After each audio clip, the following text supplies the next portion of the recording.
Esselamu Aleyküm değerli izleyenler. Karikatür Atölyesi'nin yeni bir bölümü ile karşınızdayız. Bugünkü çizim konumuz 4 Aralık Dünya Madenciler Günü olacaktır. Madencilerin içinde bulunduğu yaşam şartları, çalışma koşulları ve çalışma koşullarıyla beraber yaşadığı tehlikeler olacaktır. Sizler de yine ekranlar başlarında bizlere eşlik edebilir ve çizdiklerinizi bizlere gönderebilirsiniz. Hazırsanız başlıyoruz. Madencileri konu alıyoruz. Madencilerin özellikle çalışma şartları ve bu çalışma koşulları içerisinde ki tehlikeleri ele alacağız. O yüzden ilk bakışta örneğin sol tarafta normal bir madenci yapacağız ve bu maden sürecine, maden bölgesine girerken ve aynı zamanda sağ tarafta ise özellikle tehlikeler sonucunda yaşanan kazalar, çökmeler sonucu ölümlerin yaşadığını resmetmek için birer tabut çizeceğiz. Şu şekilde başlıyoruz. Öncelikle kağıdımı yine ikiye ayırıyorum. Şöyle tam ortasından. Şurada şöyle bir zemin çizgisini çekiyorum. Şurada bir maden bölgesi veya bir süreci anlatacağımız için veya bir günü anlatacağımız için birer takvim şeklinde de yapmayı düşünüyorum. Şöyle yani hem madencilerin çalıştığı yer ve maden bölgesi ve çalıştığı örneğin tarihler veya bu tarihler sürecinde yaşanan kazalar ikisini bir arada anlatacağımız birer takvim olsun. Şöyle bir takvim şeklinde yapıyoruz.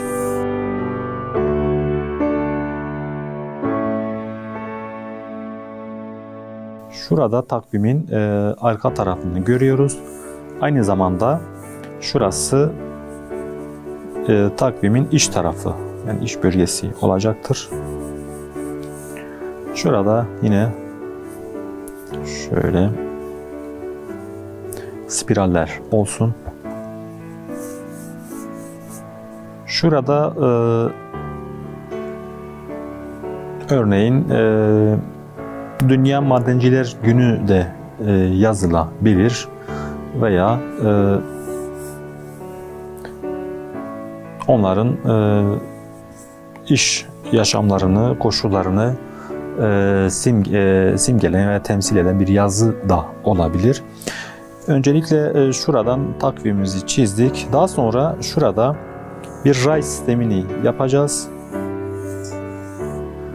Bu ray sisteminde normal bir madenci şöyle örneğin maden çıkarmak için şöyle elinde arabasıyla girmekte ama sağ tarafta maalesef tabutuyla çıkmaktadır. Şurada bir madenci yapalım. Elinde el arabasıyla raylar üzerinden şöyle içeri doğru girmekte olsun.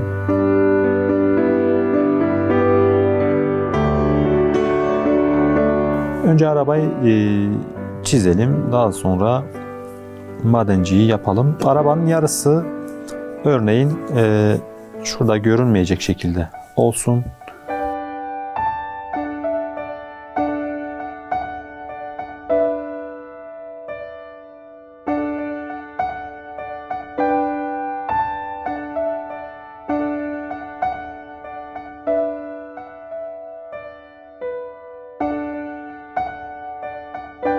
Şurada da bir madenci bunu iteleyerek içeri doğru gidiyor.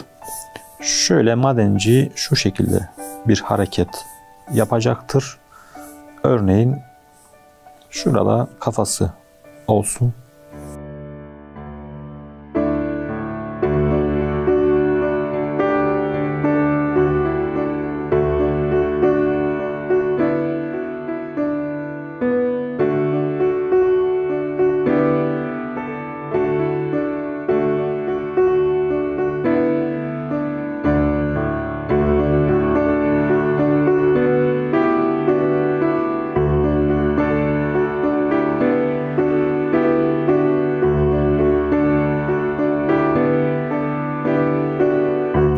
Şöyle bir iskelet yapısını önce yapıyoruz. Daha sonra bunu giydireceğiz. Örneğin şöyle kafasından başlayalım.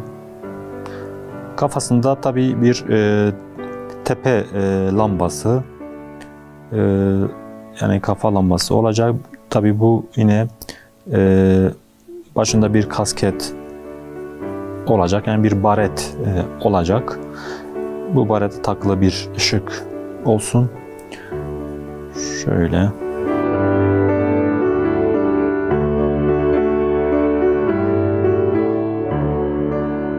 Yine giydiği bir iş elbisesi, bir tulum şeklinde yapacağız, tek parça.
Şurada ise, yani sağ tarafta ise bu rayların devamı olsun. Bu rayların üzerinden şu araba yerine tabut yapacağız.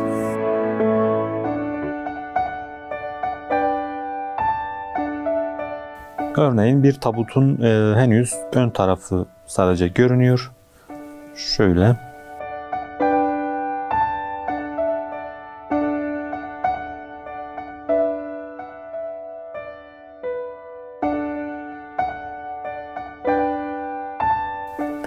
Bir tabut ise tam haliyle, tam şekliyle şöyle görünmekte.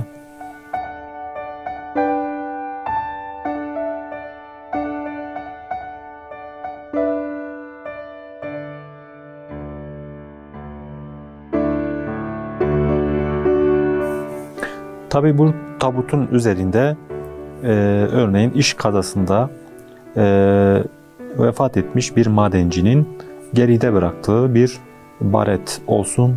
Şöyle.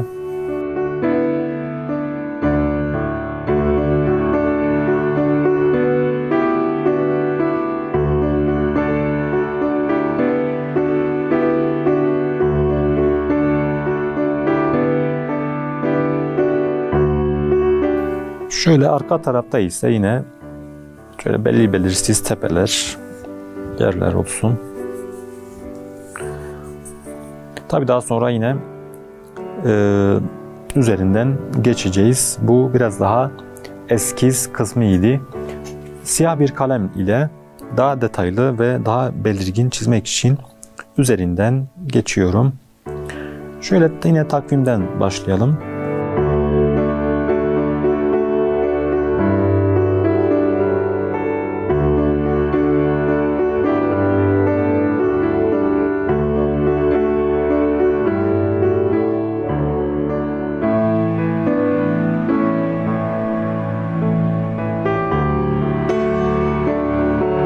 Şöyle fazla sayfalardan oluşan bir takvim yapıyoruz. Şu tarafta ise yine arka kısmının göründüğü bir takvim yaprağı.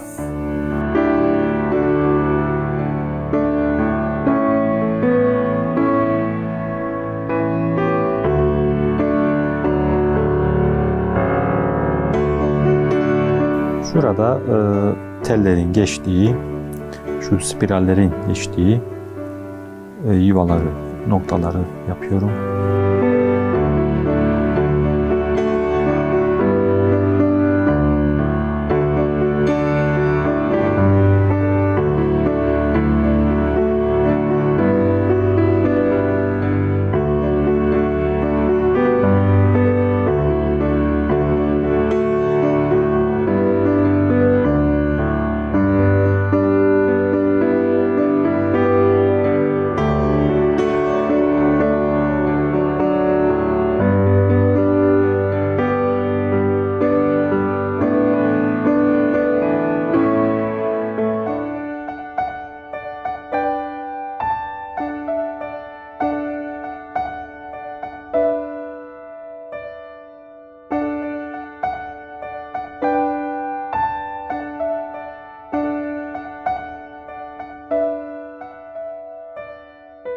Şurada bir madenci yapmıştık. Onun detaylarını yapalım.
Yine şurada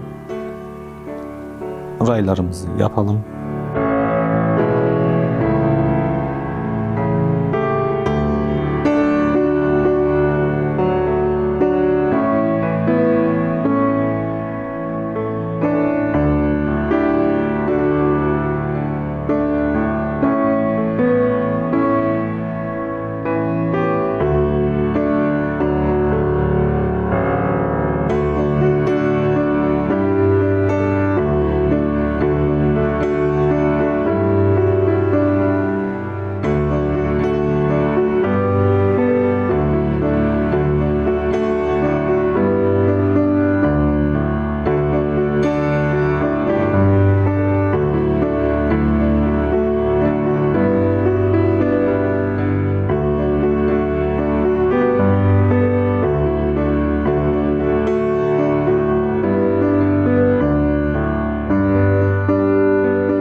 Daha sonra çizdiklerimizi yani kurşun kalem ile çizdiklerimizi üstünden biraz silebiliyoruz.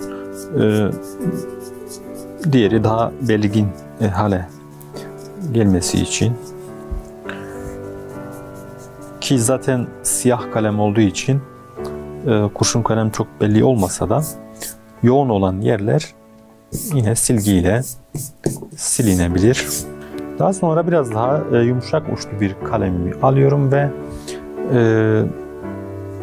daha ışık ve gölgenin yoğun olduğu, özellikle gölgenin yoğun olduğu yerleri bu kalem ile yapmaya çalışacağım. Şöyle Örneğin şu taraf daha az ışık aldığı için tamamen koyu olacaktır.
Şuradaki ara bağlantı raylarını unutmuşuz. Onları da şöyle bir iki tane yapalım.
Şöyle kaş bulut da yaptıktan sonra artık resmimizin sonuna doğru geliyoruz.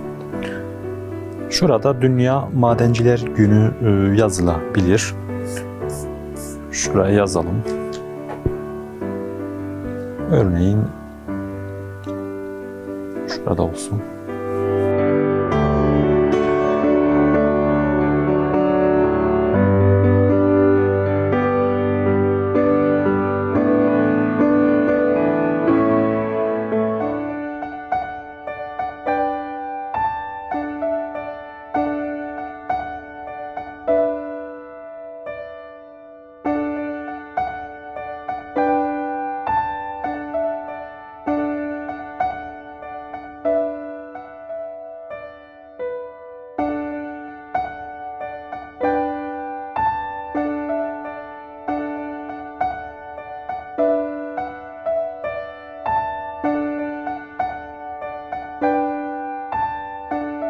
Bugünkü çizimimizin sonuna geldik. Bugün 4 Aralık Dünya Madenciler Günü'nü ele aldık.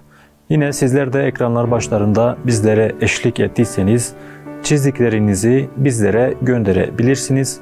Yeni bir programda buluşmak dileğiyle Allah'a emanet olun.